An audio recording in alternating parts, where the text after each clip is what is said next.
जीवन को दिव्य करदेवाकू हेले बाह्य परिवर्तनर गुरुत्व न दे निजर अंतर भितरटी को शुद्ध पवित्र करदे संपूर्ण रूपे बदलाई देवाकू पड़िବ।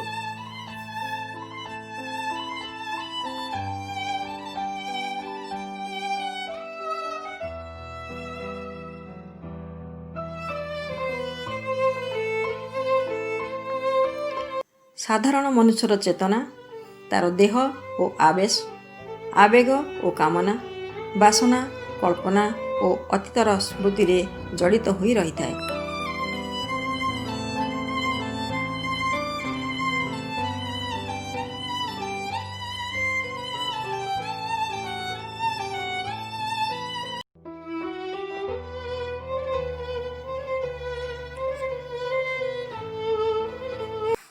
आपण निजर चेतना को सही देह और मनरे आबद्ध करी न रखी एक उच्चतर महत्तर भिन्न स्तर को नहीं जातु जोठारे कि ताहा सर्वदा दिव्य भाव उद्बुद्ध होई रही परिवो एवं दृढ़ भाव घोषणा करि देई परिवो अहं आत्मा निराकार सर्वव्यापी स्वभावतः मु हेउछि स्वभावत सर्वव्यापी एवं निराकार आत्मा।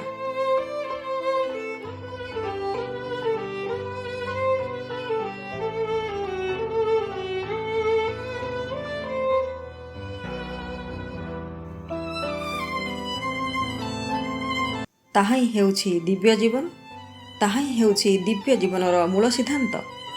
आपनकु त्याग करि देवाकू पड़िबो अहं ओ मम मु ओ मोर त्याग करि देवाकू पड़िबो देहाध्यास त्याग करि देवाकू पड़िबो राग द्वेष ओ क्रोध।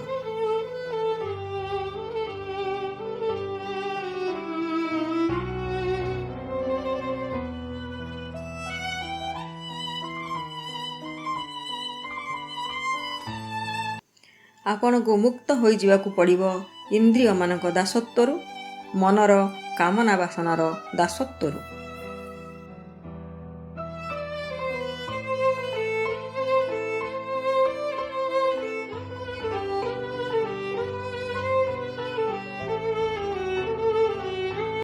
आपण को निजर इंद्रिय ताड़नार दासत्वरु मन ओ तार अगणित संकल्प विकल्पर तथा कामना वासनार दासत्वरु मुक्त होई जीवाकू पड़िबो।